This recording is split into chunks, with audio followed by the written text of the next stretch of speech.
tous, bienvenue sur le comptoir de la psychologie. Je suis ravie de vous retrouver aujourd'hui. Je ne suis pas seule puisque je suis accompagnée de 2 professionnels pour cet épisode. Une discussion sur une thématique un petit peu différente, très clinique. Et je suis ravie de vous partager cet échange entre Nunzio D'Annibale et Isabelle Malville. Tous les 2 sont psychologues. Ils vont se présenter dans l'épisode, mais avant ça, je tenais à les remercier pour leur rapport clinique, leur rapport du terrain. Je pense que vous le sentirez, du moins vous l'entendrez, autant que j'ai pu l'entendre dans cet échange. Ils ont une réelle expérience, une réflexion qu'ils se sont constitués au gré de leurs rencontres, de leurs pratiques auprès des enfants, des équipes, des familles. Parce qu'aujourd'hui, c'est un épisode sur la protection de l'enfance. C'est un sujet qui nous concerne tous, malgré ce qu'on pense. Parce que la façon dont on pense la protection de l'enfance, dont on accompagne les plus fragiles, a un impact direct sur la prise en charge des adultes, que ce soit en psychiatrie, mais également de tout individu, tout venant de la société en général. Donc c'est un partage très précieux aujourd'hui, et je vous laisse aller rejoindre la discussion. Bonne écoute!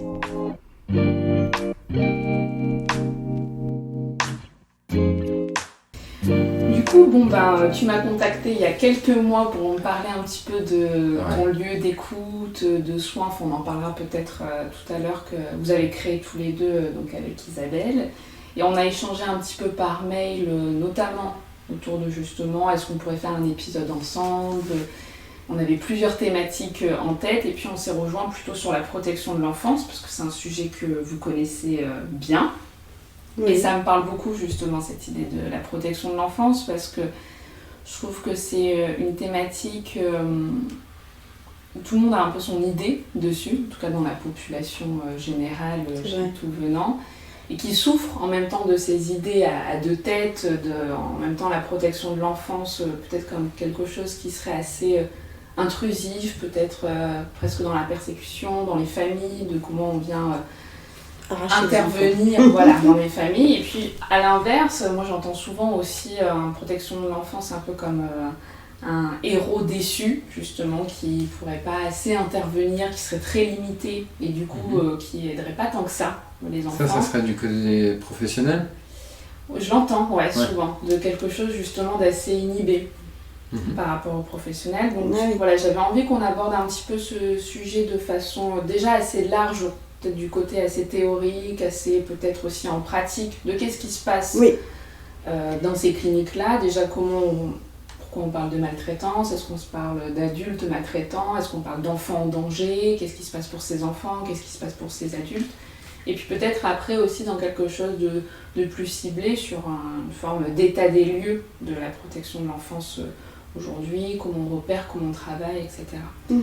Donc je vous laisse peut-être tous les 2 vous présenter rapidement avant parce que justement là on est 3, donc c'est au moins tout le monde va pouvoir identifier les voix petit à petit. Donc Isabelle, je te laisse commencer. Donc je suis Isabelle Malville, je suis psychologue clinicienne. Donc j'ai créé avec Nunzio et une 3e personne, la 3e rive, il y a de ça maintenant 4 ans. Et j'y travaille maintenant quasi exclusivement puisque j'ai une pratique en crèche par ailleurs. Mais j'ai donc ça depuis le début de l'année 2021. Mais auparavant, pendant 15 ans, j'ai travaillé en tant que psychologue ASE, à l'aide sociale à l'enfance. Et dans mon parcours au sein de l'ASE, j'ai à peu près fait tout ce qui pouvait se faire en tant que psychologue. C'est-à-dire que j'ai fait des établissements d'accueil, j'ai fait aussi de l'accompagnement d'équipes éducatives en tant que psychologue enfance. J'ai travaillé aussi très longtemps dans un placement familial où j'ai accompagné des enfants, leurs familles d'accueil et travaillé avec leurs familles. Voilà. Donc c'est vrai que la protection de l'enfance, c'est un domaine que je connais particulièrement bien. Voilà. Ok, c'est à moi. Ouais, c'est à toi. Nunzio D'Annibale, donc. Moi je suis psychologue clinicien aussi. J'ai travaillé d'abord principalement en psychiatrie adulte, où j'ai croisé beaucoup d'adultes, que ce soit schizophrènes, paranoïaques, ou avec d'autres maladies psychiatriques qui étaient passés par la protection de l'enfance. Pour le coup, il suffit d'ouvrir les dossiers pour s'apercevoir qu'il y en a énormément en psychiatrie qui sont passés par là, par l'ASE, anciennement la DAS. Et après, en effet, on a créé la Troisième Rive avec Isabelle et une autre psychologue. Mais aussi, c'est peut-être intéressant de dire que j'ai dirigé un service de visite en présence d'un tiers pendant 1 an et demi. J'en suis parti pour les raisons qu'on expliquera tout à l'heure, de l'état de la justice et de la protection de l'enfance qui sont un peu déplorables, on en reparlera. Mais voilà, c'est quand même intéressant de savoir ça aussi. On pourra peut-être évoquer ces histoires de visite en présence d'un tiers, qui sont très importantes, en tout cas elles sont ordonnées par le juge des enfants, donc c'est vraiment en protection de l'enfance. Qu'est-ce que je peux dire d'autre, c'est que quand même, quand on a créé la Troisième Rive, qui est une association qui s'occupe de la prévention précoce autour du soin psychique, on avait cette idée justement d'avoir un positionnement sur la protection de l'enfance avec le moins de confusion possible. Alors, on essaiera peut-être tout à l'heure de préciser ce que ça veut dire, et le moins de culpabilité possible, parce que on évoquera aussi, j'imagine, cette question, c'est-à-dire que ce soit pour les professionnels ou les familles, comment il règne une sorte de confusion dès qu'il est question de séparer les enfants de leurs parents, alors que on verra que dans la concrétude des choses, c'est beaucoup moins confus qu'il n'y paraît. Mais voilà, ça on y reviendra, mais je pense que ça suffit. On peut commencer comme voilà. ça aussi, oui, justement cette idée de la séparation, parce que je pense que c'est directement quand on pense protection de l'enfant, il y a la question de la séparation, qui en plus est énormément discutée. C'est vraiment une question qui charrie de nombreux fantasmes, de toutes parts, de toute nature, et des projections qui sont... ça mobilise tout de suite quelque chose de très très émotionnel. On n'est plus du tout dans quelque chose où les gens prennent du recul, et très vite on voit qu'on parle d'autre chose en fait, que de la situation dont on est en train de parler.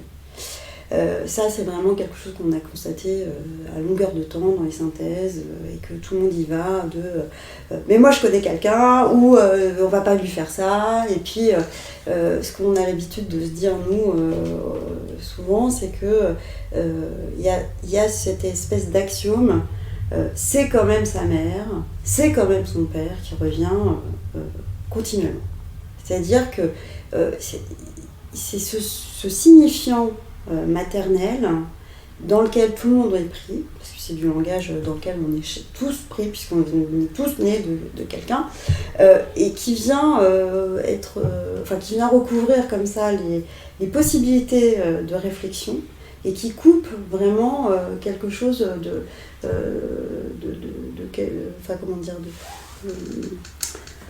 d'une prise de recul. Voilà. Et c'est vrai que nous, on a un parti pris. Moi je le présente comme ça maintenant, parce que je me suis aperçue à quel point ça se heurtait à des convictions profondes chez beaucoup de gens, qui est que la séparation, c'est pas là que se situe la catastrophe. La catastrophe, elle a eu lieu avant. C'est antérieurement que les choses se sont jouées. C'est pas quand on sépare.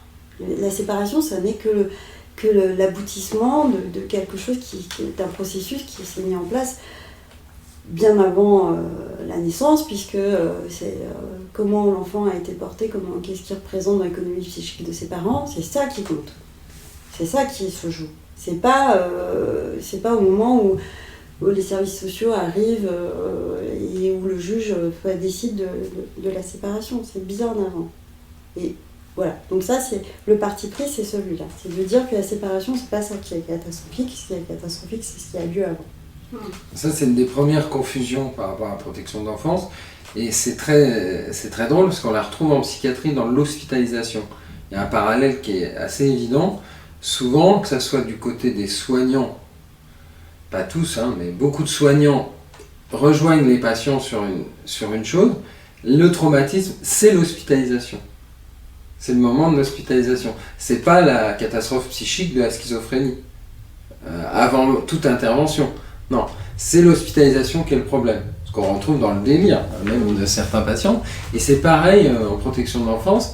Si on écoute certains professionnels et certaines familles, le problème, ce n'est pas ce que vivent les enfants au sein de leur famille, c'est qu'on les sépare de leur famille. Et là, il y a une première confusion qu'on retrouve, qu'on ne devrait pas retrouver chez les professionnels. Qu'on les retrouve chez les familles, c'est normal, qu'ils soient pris dans le discours familial, dans la loi familiale, en tant que faisant partie d'une famille, pourquoi pas. Mais quand on retrouve ça chez les professionnels, c'est là que ça devient compliqué. Et combien de fois dans les synthèses, dans les réunions, dans le discours des professionnels, et chez les psychologues aussi, hein, évidemment, et les pédopsychiatres, n'en parlons pas, on va retrouver tout d'un coup, face à une discussion rationnelle sur ce que vit un enfant dans une famille, tout d'un coup des arguments d'autorité dont tu parlais, qui sont de type c'est pire que de les enlever de leur famille, que de les laisser dans une famille maltraitante. Pourquoi ? Parce que c'est quand même leurs parents. Comme si les enfants appartenaient à leurs parents. Alors qu'ils appartiennent à la loi, les enfants. Et c'est une co-appartenance entre la loi, les institutions, l'institution familiale, parce que c'est une institution déconnante comme les autres. Et là, il y a une confusion dans le discours des professionnels. Alors, après, il ne faut pas s'étonner qu'il y ait une confusion chez les parents, chez les enfants eux-mêmes. Voilà, ça c'est très important de noter cette première confusion qui est sur le traumatisme, c'est pas ce que vit l'enfant dans la famille, c'est la séparation.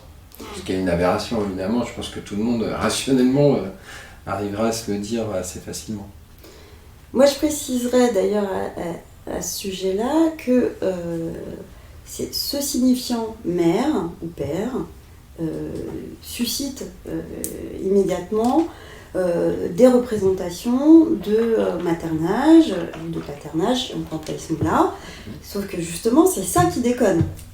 C'est ça qui fonctionne pas dans les familles où il y a des interventions de l'aide sociale à l'enfance. Donc on renvoie l'enfant systématiquement à cette appartenance. C'est ta famille, c'est ton père, c'est ta mère, ça c'est continuel. On ne fait que ça, lui dire tu dois aller en visite médiatisée par ton père, tu dois aller en visite médiatisée, même si c'est un truc complètement qui terrorise tout le monde et qui met tout le monde dans un état absolument dingue. Enfin, je veux dire, il n'y a pas que les enfants qui ont des symptômes autour des visites médiatisées. Il faut voir un peu ce que. Même pour le parent, c'est quelque chose de compliqué. Enfin, et les professionnels bien sûr que. Les professionnels dans le service CTA que je dirigeais, plein de fois, certains professionnels avaient une sorte d'angoisse qui précédait les visites médiatisées parce que cette rencontre était folle en fait. Et du coup, ils savaient qu'ils allaient devoir gérer quelque chose de fou.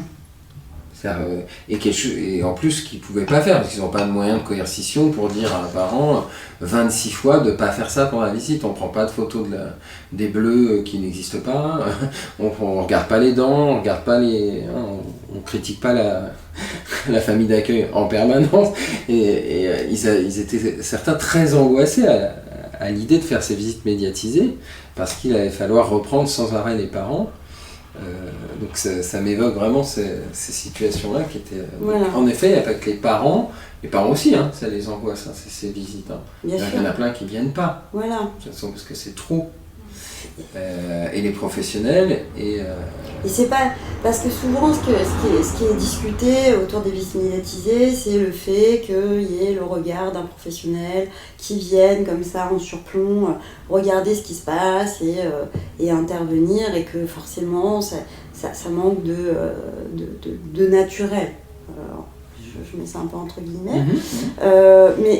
Mais finalement, c'est faux. Parce que on voit bien que le naturel, justement, d'ouvrir la bouche de l'enfant avant de lui dire bonjour pour regarder ses dents, c'est quelque chose qui existe et qui ne vient pas, qui n'est pas suspendu par le regard de l'autre. Et c'est bien ça qui fait pas loi, justement. Enfin, une nouvelle loi, enfin quelque chose d'une reconstruction comme ça qui est complètement fou, quoi. quoi. Oui, parce que la plupart du temps, on se rend compte que les professionnels ne maîtrisent pas le cadre de la visite médiatisée. C'est ça. C'est le parent fou, la plupart du temps psychotique. Franchement, c'était 90% des parents à Citéa là qu'on recevait qui étaient très malades, hein, en grande souffrance. C'est lui qui dirigeait la visite par sa folie. Parce que la folie, c'est au-dessus du petit névrosé psychologue. On ne sait pas s'il est névrosé, mais en tout cas qu'il a avec son petit cadre de psychologue et qui va dire non, faut pas faire ça. Non, la folie, elle va au-dessus de ça. Donc la plupart du temps, on se retrouve avec des visites médiatisées où c'est la folie du parent qui dirige la visite. Donc finalement, moi j'en suis parti parce que c'est pas de la protection de l'enfance. C'est même tout le contraire. La plupart du temps, il fallait arrêter ces visites. Parce que ce qui était en train de se passer était le contraire de la protection de l'enfance. C'est-à-dire qu'à chaque fois se pose la question, parce que voilà, tout le monde prend la parole au nom, dans les synthèses, dans les réunions, au nom de l'intérêt de l'enfant.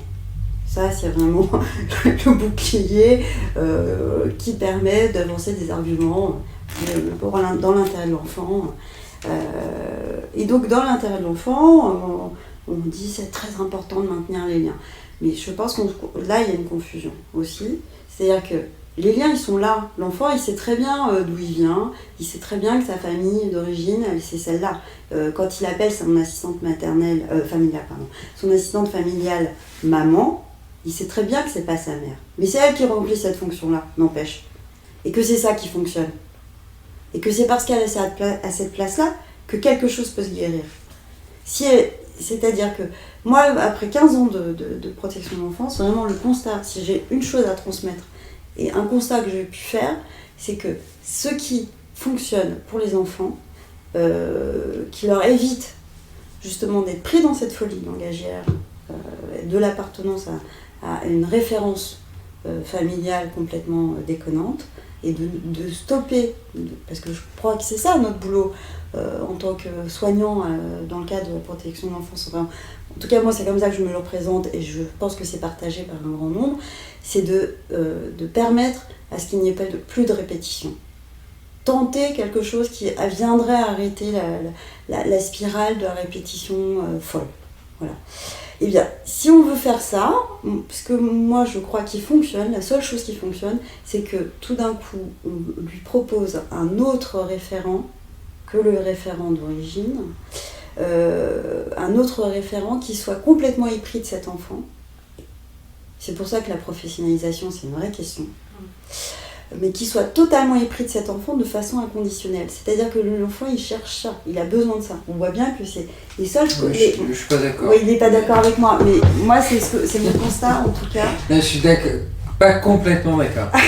Parce qu'il ne doit pas être complètement épris. Oui, mais en gros, en tout cas, qu'il y ait une rencontre comme ça. Ce qui est intéressant pour l'enfant, c'est qu'il y a une distance. Oui, mais la distance... Contrairement aux parents fous. Oui, mais c'est peut-être parce qu'on c'est une question de définition. C'est-à-dire que je crois que quand même, qu'il faut cet ancrage premier, où cette rencontre s'exerce, a lieu. Moi, les enfants qui vont bien, parce que j'en ai suivi quand même, c'est ça qui est intéressant au placement familial, c'est d'avoir ce suivi longitudinal. C'est-à-dire que les décisions qu'on prend dans la petite enfance en se disant « Oh, il y aura bien quelqu'un qui va rattraper le truc derrière, en gros, on va le soigner », au lieu de faire de la prévention, et ça c'est l'autre gros volet sur lequel on pourra dire 2-3 mots, c'est-à-dire que se dire il y aura toujours un moyen de mettre des suivis en place, etc., pour travailler ces questions, au lieu de les prévenir.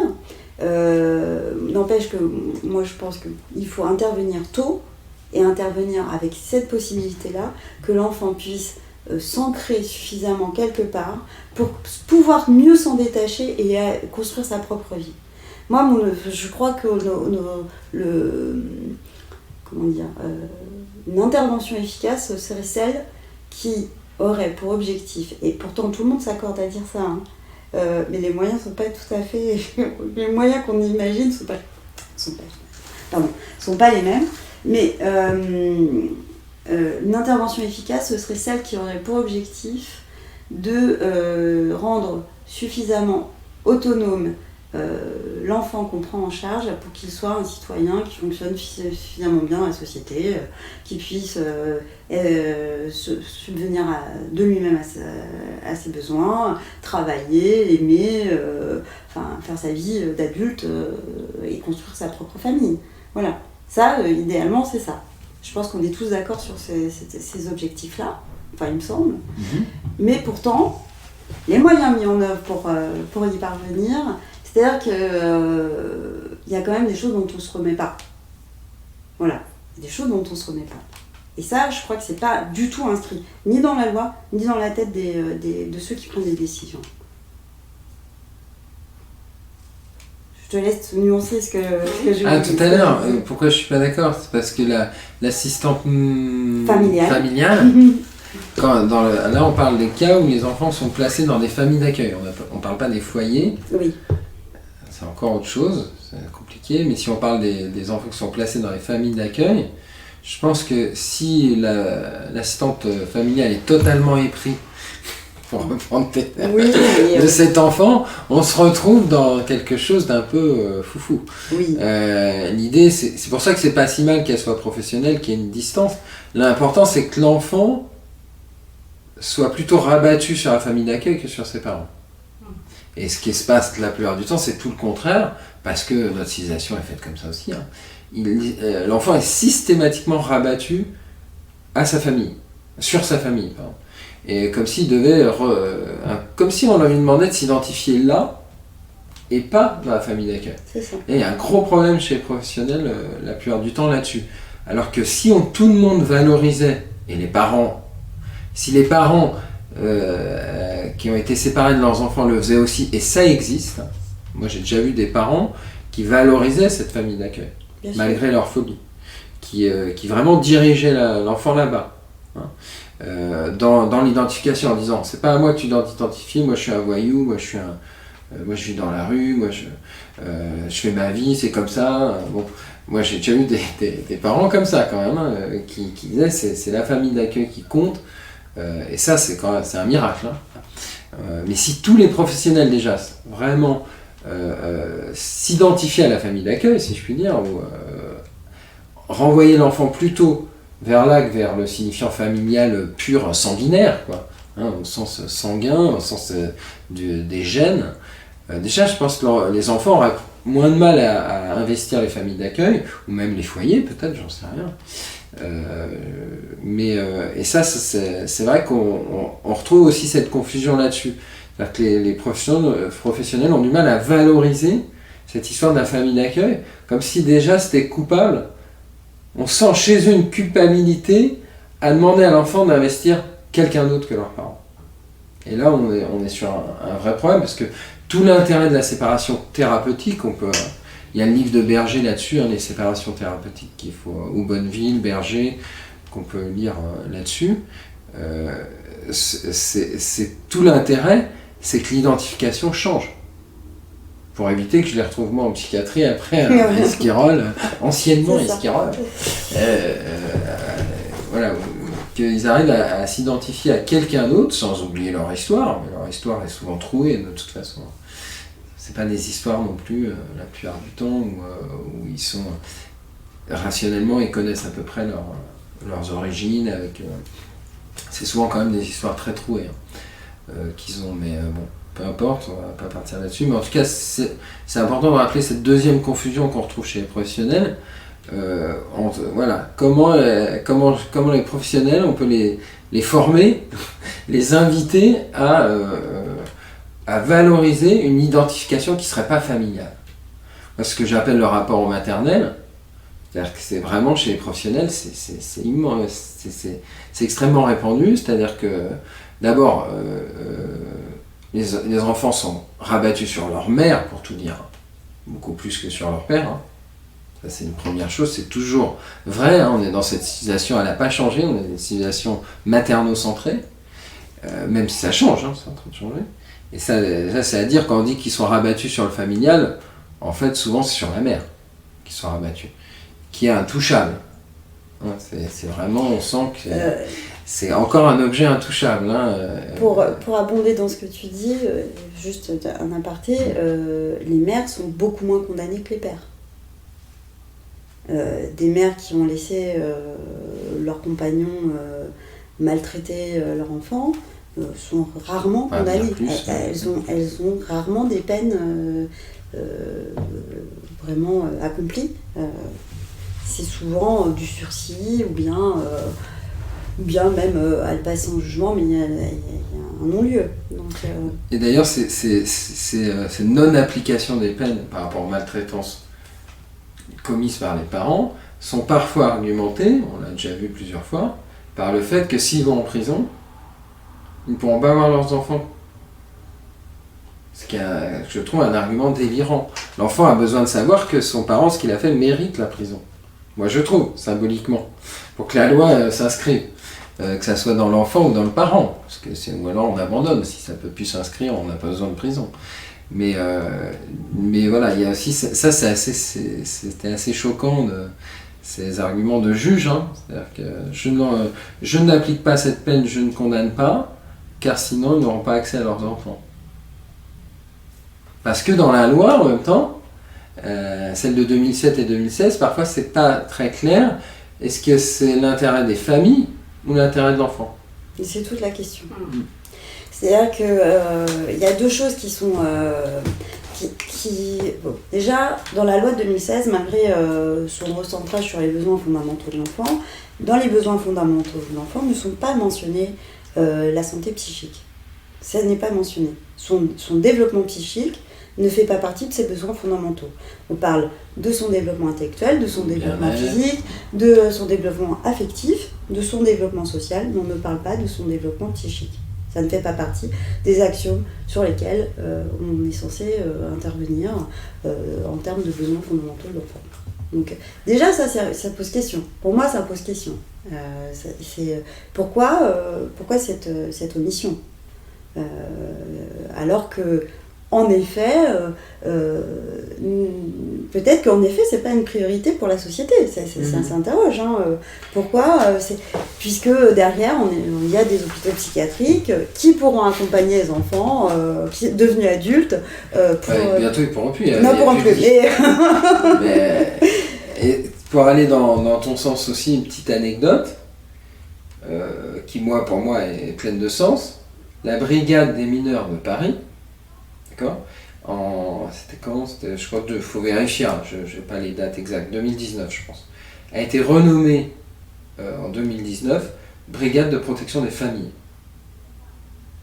Qui moi me paraît là absolument hallucinant.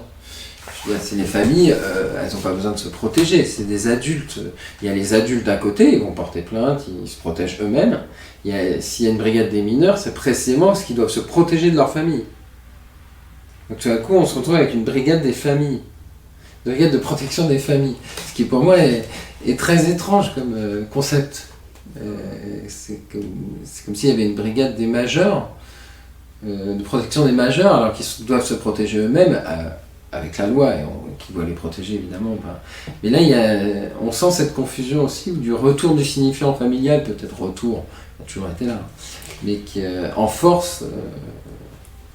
Moi, j'aime bien cette petite anecdote. Oui, c'est vrai que ça fait partie de tout un tas de représentations, comme je le disais au départ, qui sont là, qui sont vraiment qui ont forgé le dispositif de protection de l'enfance, qui, en fonction des individus et de leur histoire, finalement, l'enfant ne va pas avoir les mêmes réponses. C'est-à-dire qu'on ne va pas se centrer sur ses besoins à lui en tant que sujet, mais on va se centrer sur des représentations de ce que doit être son parcours en termes de essayer de le faire revenir dans une norme familiale. Puisque l'autre truc qui revient sans cesse, et c'est devenu presque une blague dans les équipes qui font de l'accompagnement d'enfants, c'est que les audiences servent à dire bon, la situation là, faut qu'elle avance. Alors qu'est-ce que ça veut dire qu'il faut qu'elle avance ? En gros, pourquoi le parent n'est pas réparé ? Pourquoi le parent n'est pas devenu un bon parent tout d'un coup? Pourquoi faites la démonstration, et c'est ce qu'on nous demande systématiquement, faites la démonstration que vous avez mis en œuvre le maximum de choses pour que la parentalité du parent puisse se déployer de la meilleure manière possible. Donc, pour ça, on va rajouter du temps. Afin de réintégrer l'enfant. Afin de réintégrer l'enfant. Ça, l'objectif, c'est le retour de l'enfant. C'est ça. Le faut que ça avance, c'est le retour de l'enfant. Peu importe si c'est pertinent ou pas. Il y a plein de situations où c'est pertinent, mais il y a aussi plein de situations où on sait que le placement de l'enfant nourrisson sera jusqu'à ses 18 ou 21 ans. On le sait dès le début. On le sait dès le départ parce que les évaluations, elles ont été faites. Et le problème aussi de dispositif de l'enfant, de protection de l'enfance, à mon sens à l'heure actuelle, c'est cette obsession de l'évaluation. Il faut réévaluer la situation. C'est-à-dire qu'il y a des professionnels qui sont réunis, qui ont pu faire la démonstration que là où on était l'histoire de la famille, là où on était le parent dans ses représentations et dans sa structure psychique et dans sa possibilité de prendre en considération son enfant comme sujet ayant ses besoins propres, c'était une impasse, quoi, et que même avec un étayage très renforcé, même avec tout ce qu'on aurait pu, on a tenté de mettre en place, ça n'a pas fait bouger ça parce que c'est trop nécrosé, quoi, c'est fini, quoi. Et ça, c'est pas audible. C'est-à-dire qu'il faut réévaluer, il faut refaire la démonstration que rien n'est possible. Alors que oui, peut-être que quelque chose est possible, mais peut-être que c'est aux parents d'en faire la démonstration, et plus aux professionnels d'aller courir comme ça. Moi, j'ai vu tellement de référents ASE, éducateurs, à aller chercher les parents presque dans leur lit pour les emmener en visite, parce qu'il fallait absolument faire les visites, parce que c'était vital, on ne sait pas pour qui, vraiment. C'est pour le professionnel que c'est vital de réunir l'enfant. C'est ça. Désolé de dire ça, mais ce que tu racontes me rappelle tout simplement la psychiatrie. C'est-à-dire qu'on va chercher les gens dans leur lit pour essayer de les animer. Mais on n'anime pas un parent avec son enfant, il me semble. Et ça, troisième confusion, l'enfant est là pour animer son parent. Alors ça, c'est le grand truc de la psychiatrie. Et combien de fois moi je me suis engueulée avec la psychiatrie? Faut qu'il voit son parent, il va mieux quand il voit son enfant. Donc j'ai des arguments de ce type-là qui viennent de la psychiatrie cette fois. Hein, c'est très important cette visite parce que pour que le parent aille mieux. Ça aussi, c'est quand même... Ou comme récompense aussi. Comme récompense aux efforts qu'il fait pour aller mieux, pour observer son traitement, pour aller vers l'extérieur. Ça va soutenir tout ça, ce mouvement. C'est très important que madame rencontre ses enfants. Alors là, pour moi, c'est inaudible ça. Quand on se situe du côté d'un enfant en construction et dans de quoi il a besoin, quel sens ça prend pour lui, ça n'en prend aucun. Ouais. C'est vraiment Berger qui raconte très bien,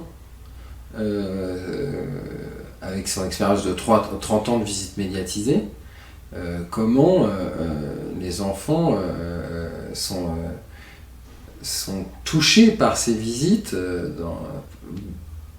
d'une manière qui précède et qui succède à la visite, et qui, lui, il parle carrément d'hallucination. Oui, il parle d'hallucination, c'est-à-dire que l'enfant revit la situation. Pour lui, chaque visite médiatisée fait revivre à l'enfant quasiment systématiquement ce qu'il a vécu.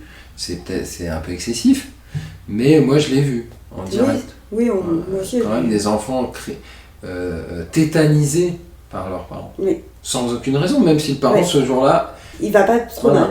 C'est pour ça que Berger va jusqu'à dire à certains moments, même une visite médiatisée qui s'est bien passée est hallucinatoire pour l'enfant. Ce qui a un parti pris complètement excessif, mais intéressant parce que je l'ai quand même pu constater aussi qu'il y a des enfants tétanisés par la simple présence, ce qu'on connaît dans le traumatisme. Il n'y a pas besoin, des fois, un mot insignifiant, une image, une odeur, on en a fait réminiscence. Tout le monde connaît ça, même à petit niveau. Les petits traumas qu'on a et qui peuvent revenir comme ça. On imagine ce que c'est que d'un parent qui est là en présence.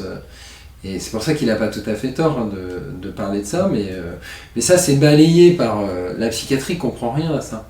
ce qu'on travaille souvent en réseau, c'est-à-dire il y a souvent la psychiatrie qui traite le parent, ça c'est quand même une fois sur très régulièrement. oui, 3 fois sur 5, on va dire. Et d'un côté, la psychiatrie qui traite l'enfant aussi, avec le lien avec les CMPP, c'est pas toujours simple, mais c'est bien qu'il y ait un lieu comme ça, en même temps, qui soit dégagé de toutes ces conneries. Et la protection de l'enfance et le PF. Des fois, il y a les 4. Il y a la psychiatrie adulte, le CMPP, le PF et le référent ASE. Il faut qu'ils se parlent, tous ces gens-là. Et ils n'ont pas toujours envie de se parler. Surtout la psychiatrie, qui est parfois très... dans un secret médical très... on va dire qui sent la naphtaline, quoi. Qui est très ancien, qui n'a plus du tout cours, et heureusement, parce que et qui est légal en point de vue de la question de l'enfance.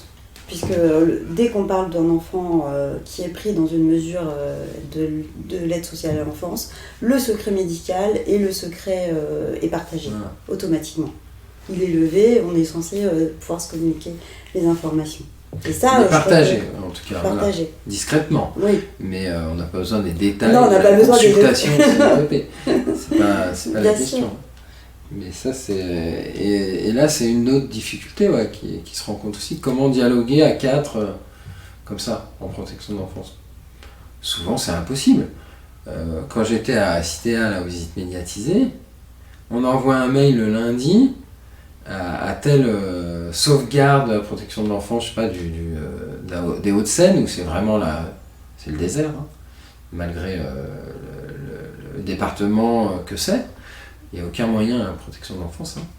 Le vendredi, c'est un autre intervenant.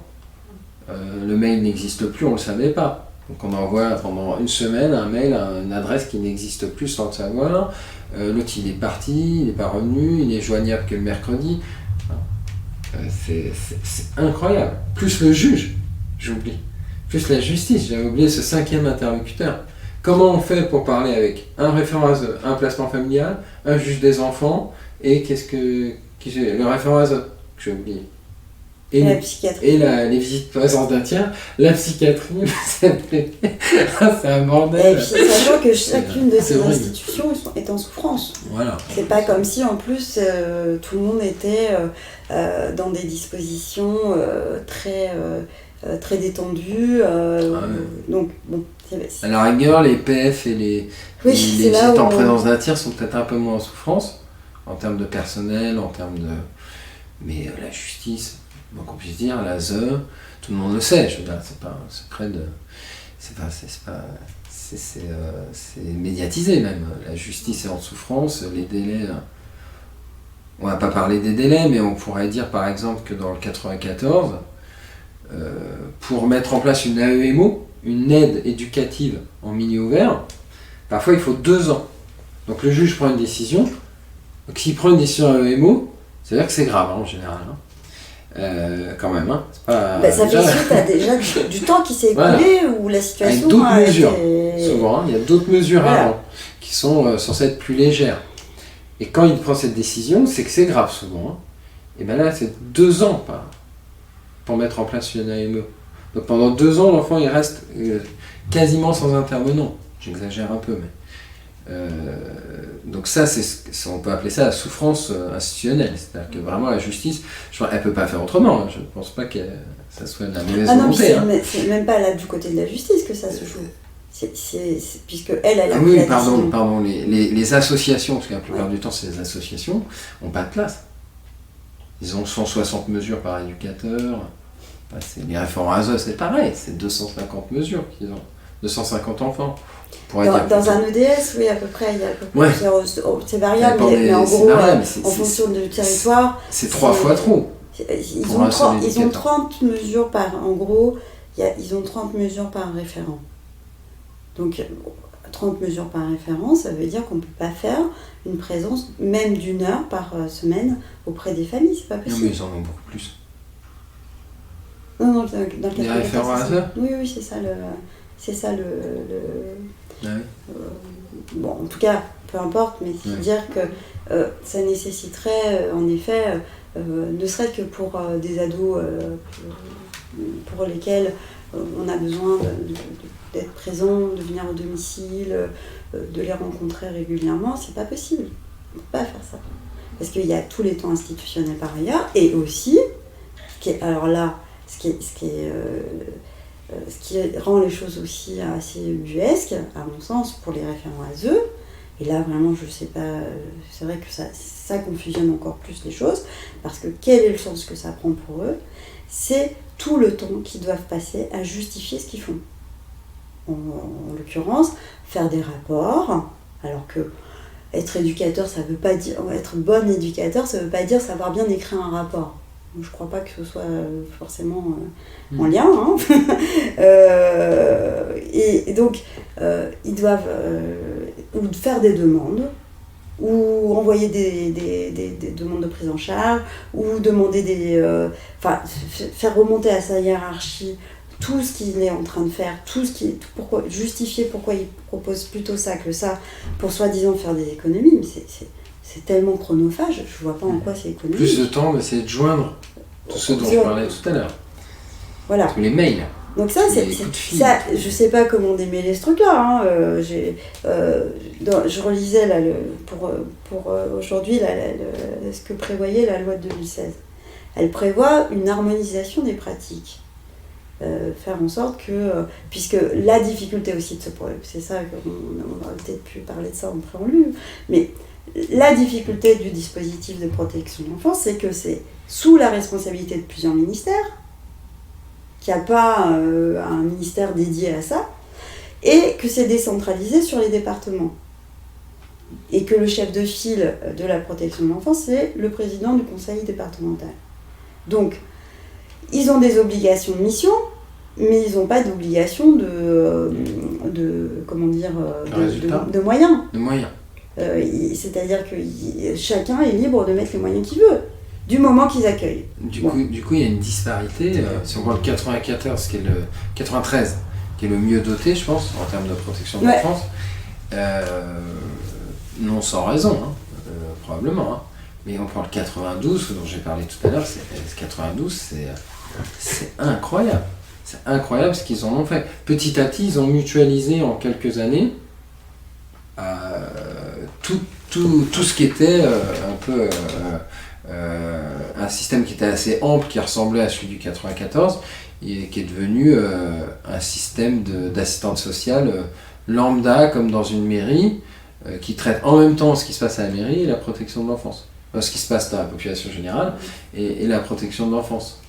Donc la disparité, là, si on prend 93-92, là, ils travaillent pas pareil, ils n'ont pas le même nombre de personnel, rien n'est harmonisé, alors là, ça n'existe pas, ça. Oui. Là, ils n'ont pas les mêmes pratiques. Mais même au sein d'une même institution, c'est pas harmonisé. Si on prend par exemple la question de la justice, la loi de 2016, elle prévoit ça. Elle prévoit qu'il y ait enfin une passerelle entre le JE, le juge des enfants, et le JAF, le juge aux affaires familiales. Parce que jusqu'alors, les deux pouvaient être concernés par la même famille, sans jamais se parler. Et ça, c'est quand même un truc comment se fait-il qu'il faut attendre 2016 pour se dire, tiens, là, il y a quelque chose qu'il faut peut-être revoir. Donc, voilà. Bien sûr que il faut accompagner les familles, travailler avec les parents, et c'est très important. Mais parfois, le travail avec les parents, c'est pas de remettre du lien, de réinjecter du temps de présence, parce que du temps de présence, c'est pas parce qu'on se voit plus que ça va mieux marcher. C'est pas ça qui fait que ça va mieux marcher. Et que ça va mieux fonctionner, qu'on va être moins qu'il y aura moins de conflits, moins d'agressivité, moins de pathologie entre parents et enfants. C'est pas ça qui va. Et l'écueil, c'est d'imaginer qu'il faut renforcer les hébergements, mettre plus de visites médiatisées, etc. Non, c'est pas parce qu'on se voit plus qu'on s'aime plus ou qu'on fonctionne mieux ensemble. C'est une question d'amour. Oui. C'est une question d'amour. Oui, les moyens ne sont pas mis en aussi. place pour que ces rencontres aient lieu. Le JE dit que ça doit avoir lieu, les associations sont le bras armé du JE, ils doivent les mettre en place. Dès qu'ils disent non, c'est pas possible en fait de mettre en place ça, ils ont une pression de toutes parts. C'est-à-dire l'ASE, le juge va leur mettre la pression pour que la visite ait lieu quand même, alors qu'ils ont constaté, et qu'ils sont censés être là pour ça, C'est-à-dire que c'est les professionnels, les psychologues par exemple, qui reçoivent, qui par exemple vont dire non mais là, ces visites-là, elles sont juste terrorisantes. Ben, la plupart du temps, on va dire, on va juste baisser un peu le rythme, mais encore, on va juste dire non, ça doit avoir lieu. C'est la loi. C'est le droit du parent. Alors, à quoi ça sert de mettre des professionnels ? Il y a juste à les faire, à les médiatiser. Il y a pas Pourquoi on rend un rapport qui sont très rarement suivis ? En 1 an et demi, moi j'ai vu 1 ou 2 rapports qui étaient suivis par le juge. Tout le reste, ou c'est statu quo, alors qu'on apporte des arguments, on dit ce qui se passe en visite médiatisée, etc. Ou alors ils baissent un petit peu les visites. Voilà. Autre chose qui est intéressant, c'est que par exemple, si on voit la différence de traitement, c'est là on est en train de parler des mineurs, des enfants principalement. Dans les violences conjugales, est mis en place par exemple des injonctions de soins pour les auteurs. Ça n'existe pas pour les parents. Les parents maltraitants n'ont jamais d'injonction de soins. Ça n'existe pas légalement. On ne sait pas pourquoi. Ça existe pour les alcooliques. Ça existe pour les alcooliques, ça existe pour les auteurs de violences sur femmes adultes. Sur les enfants, ça n'existe pas. Il n'y a pas. D'ailleurs, en ce moment, avec tout ce qui se passe autour des violences en général, les violences faites sur enfants ne sont pas au centre du tout. C'est les violences sur femmes adultes qui sont au centre du débat. Ce qui est complètement injuste. Parce que les violences sur enfants devraient être au centre du débat, parce que c'est celles-là qui deviennent des violences sur femmes adultes après. Bon. Mais après, pour moi, on prend les choses au mauvais endroit. Enfin, il faut le faire aussi, c'est ce que je suis en train de dire. Mais il faudrait faire plus de prévention, là, c'est un peu ça qu'on est en train de dire. Et c'est intéressant de voir comment les parents ne sont jamais condamnés, n'ont jamais d'injonction de soins. Par exemple, aucune visite médiatisée, je n'ai jamais vu aucune visite médiatisée indexée à un suivi psychiatrique, par exemple. Vous verrez votre enfant si vous allez régulièrement au CMP. On pourrait imaginer ça, par exemple. Des choses comme ça. Ça n'est jamais été le cas. Il n'y a jamais de parents qui sont obligés à quoi que ce soit pour voir leurs enfants. C'est assez étonnant. Il n'y a pas de dispositif. C'est le GE qui va dire comme ça. Il n'y a pas de dispositif légal. Là-dessus, comme on le retrouve dans les violences conjugales, ou l'ancienne injonction thérapeutique pour les alcooliques, là, qui est devenue pour les auteurs de violences sexuelles, par exemple aussi, qui existe. Et ça, on ne sait pas pourquoi. Alors toi, tu dis que tu as une hypothèse. Oui, mon hypothèse, c'est quand même que est absent aussi de la loi et de toutes les lois qui sont succédées sur la protection de l'enfance, parce que là, on parle de la loi de 2016, mais la loi de 2007 et celle de 2002 avant, c'était la même chose, sont complètement évacuées la question de la pathologie parentale. C'est-à-dire que ça n'apparaît pas. On fait comme si les parents étaient des gens ignorants, qu'il fallait éduquer à la parentalité, et qu'il suffisait finalement de leur donner des références de bon traitement de l'enfant, et que tout allait bien se passer. C'est prévu comme ça, la loi. Vraiment, quand on la lit, on entend ça. C'est que l'éducatif va suffire à faire en sorte que les relations se passent mieux et que tout ça soit harmonieux. Sauf que ce qu'on traite continuellement dans la protection de l'enfance, c'est quand même le déni des générations, l'écrasement des générations. C'est-à-dire que s'il y a de l'inceste, c'est bien parce qu'on considère que c'est possible d'avoir des relations sexuelles avec un enfant, etc., etc. Bon, donc on est dans l'écrasement des générations, et c'est quand même un déficit de la loi interne, la loi symbolique, totale. Et ça, personne n'en fait mention. Enfin, alors qu'on ne traite que ça. Et que, très régulièrement, l'évaluation psychologique, moi par exemple, pour parler de mon expérience, au sein des équipes enfance, donc des équipes ASE sur les territoires, puisque j'ai fait plusieurs territoires, on fait l'évaluation de la situation, une évaluation éducative ou sociale, enfin, et ou les deux, et on appelle le psychologue quand vraiment on se dit tiens, là, on comprend pas trop ce qui se passe. Alors que la problématique psychique fait que c'est ça qui entraîne le comportement.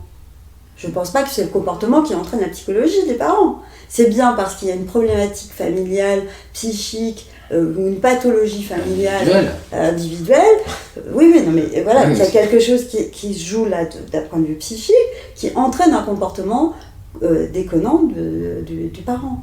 On parle pas, alors voilà, ça aussi c'est une nuance, parce qu'on entend tout et n'importe quoi, on parle pas des violences éducatives, qui à mon sens n'existent pas. Là je rejoins complètement Dolto là-dessus, les violences éducatives ça n'existe pas, il s'agit d'autre chose. C'est des violences. Quoi. Ce sont des violences, ce ne sont pas des violences éducatives. C'est-à-dire soit on est dans un comportement chronique de maltraitance, soit on est dans un débordement. C'est-à-dire que l'épuisement parental, ça existe et on ne parle pas de ça là. Non. On ne parle absolument pas de ça. Ça on ne parle pas de la baffe, on ne parle pas de la fessée et du cri, du hurlement parce qu'on est excédé, parce que l'enfant, ça fait 1000 fois qu'il nous refait le même truc et que tous les parents connaissent ça. On ne parle pas de ça là, hein, du tout. C'est vraiment une des confusions qu'il fallait aborder. Ouais. La confusion entre la maltraitance et le débordement dû à la difficulté qu'est la parentalité pour un individu par an, on va dire. Mais et ça c'est vrai que la confusion peut être faite dans une émission de radio justement récemment chez Étienne Klein, non.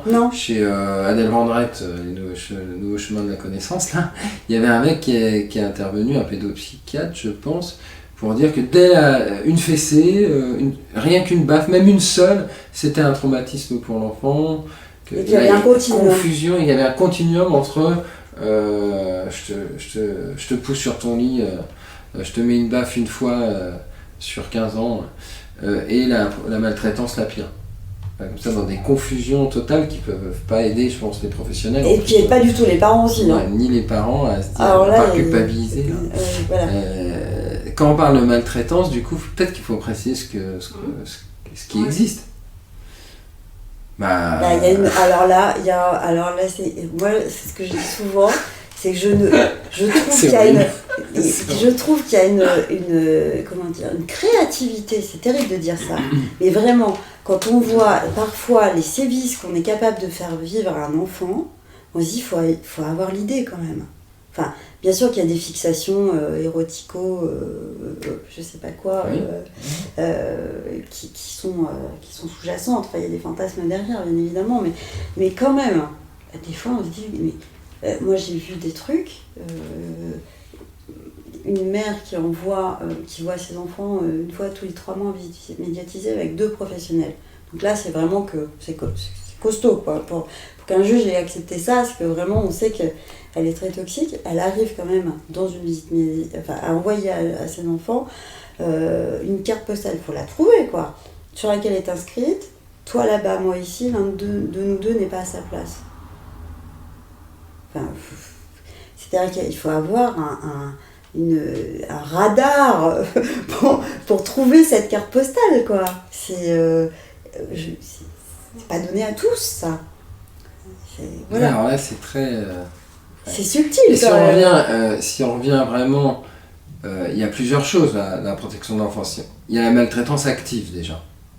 Je ne sais pas comment le dire autrement. Ouais. C'est-à-dire les violences physiques, les violences sexuelles, et psychologiques, c'est complètement con de dire ça. Je ne sais pas comment le dire. C'est pas des violences...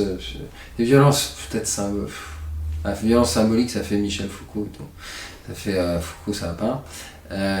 Et puis, psychologique, on va dire. Il y a les violences psychologiques, c'est quand même actif. Et puis, il y a autre chose. C'est-à-dire qu'il ne faut pas oublier, peut-être ça c'est moins connu, il y a tout simplement ce qu'on appelle la négligence, ou négligence due à une pathologie psychiatrique, par exemple. Voilà. Il y a des parents, par exemple, on prend un parent mélancolique, au sens psychiatrique du terme. Il ne va pas être absolument actif dans cette négligence ou cette maltraitance. Mais l'enfant ne peut pas rester là, pour autant. Si on prend une mère mélancolique qui est persuadée qu'elle est déjà morte ou qu'elle est un déchet, comment l'enfant va s'identifier à autre chose qu'un mort ou un déchet ? C'est toute la question de l'identification qui se pose dans la maltraitance. C'est ça la question principale. C'est comment faire en sorte que sans oublier son histoire, sans oublier qui sont ses vrais parents, qui sont tellement importants, ça aussi une des représentations, c'est que le parent, a priori, J'ai jamais vu des parents qui étaient a priori bons. Ça faudrait voir ça, mais l'idée là, c'est vraiment que même dans des situations où la maltraitance n'est pas active, il faut séparer l'enfant du parent parce qu'il est schizophrène et que tout ce qu'il dit est fou. Et que après dans le social, si tout le monde était schizophrène, ça ne poserait pas de problème. Dans le social, ça ne fonctionne pas. C'est vraiment la porte ouverte à se prendre des murs en permanence socialement. D'avoir affaire qu'à un discours schizophrène, ou un discours mélancolique, où tu vas t'identifier sans arrêt à du rien, à de la merde, à du déchet, à de la souffrance.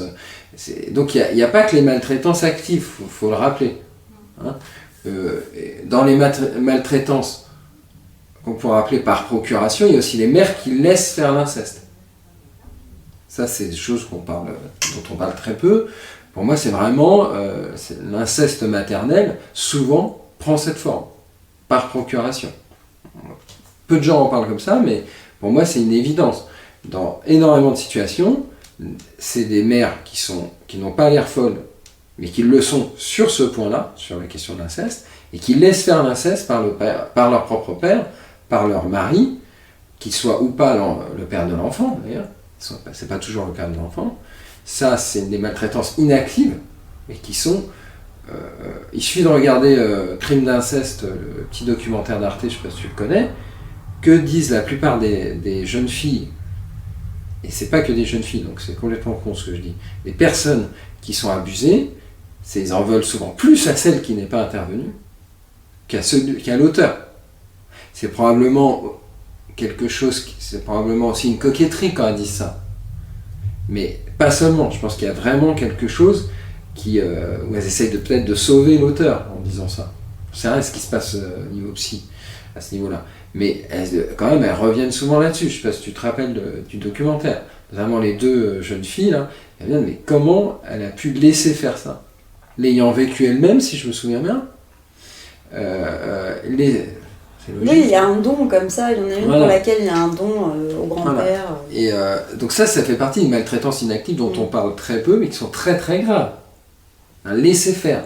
Laisser faire, c'est pareil que faire. Dans la loi d'ailleurs, il me semble. Hein. Non. C'est pas pareil en termes de condamnation, mais c'est pareil.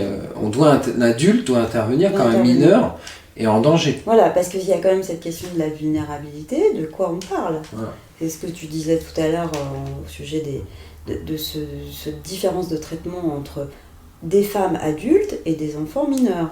C'est-à-dire qu'en gros, pourquoi on ne protège pas mieux les enfants mineurs et que bien sûr qu'il faut protéger tout le monde, mais les femmes sont Pourquoi adultes. c'est pas au cœur du débat ? Pourquoi c'est ça pas au que cœur je disais. Hein, voilà. Alors que le moi, degré de vulnérabilité des enfants est plus important que celui des femmes adultes. Mais, et après, il y a toutes les maltraitances. J'ai parlé de celle-là parce qu'elle est moins connue, mais il y a toutes les maltraitances actives qui vont du bébé secoué, tout simplement, qui affecte des hématomes parfois. Quand on dit que c'est pas rattrapable, là, voilà un très bon exemple qu'on peut vérifier avec l'imagerie en plus. Donc là, c'est pas rattrapable. Il y a des hématomes qui font qu'il y a des enfants qui ont des pathologies neurologiques dues à des hématomes sudurales à vie. Donc là, on ne parle pas d'un truc qu'on va réparer. Hein. Ça ne se répare pas. Il y a plein d'affaires, il suffit de regarder Faites entrer l'accusé. Hein. Notamment, je conseille le petit Lubin. L'histoire du petit Lubin, Faites entrer l'accusé avec ses deux parents qui ne se croisent pas, dont on ne sait pas qui a secoué l'enfant. C'est passionnant pour cette histoire de protection de l'enfance parce qu'on s'aperçoit que le couple, c'est extrêmement important aussi dans cette histoire-là. Ouais. Et alors là, si on prend le bébé secoué, les violences physiques en tout genre, alors là, là c'est le Marquis de Sade, quoi. On est dans le catalogue des horreurs. Je sais pas, ce qu'on a vu...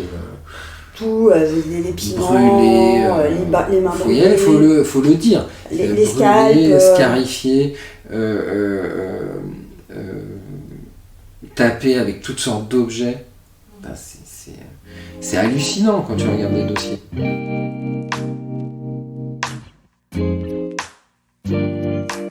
Alors, vu que Nunzio et Isabelle ont encore beaucoup de choses à nous partager et que le fichier audio me paraissait un petit peu long, j'ai décidé de couper l'épisode en deux.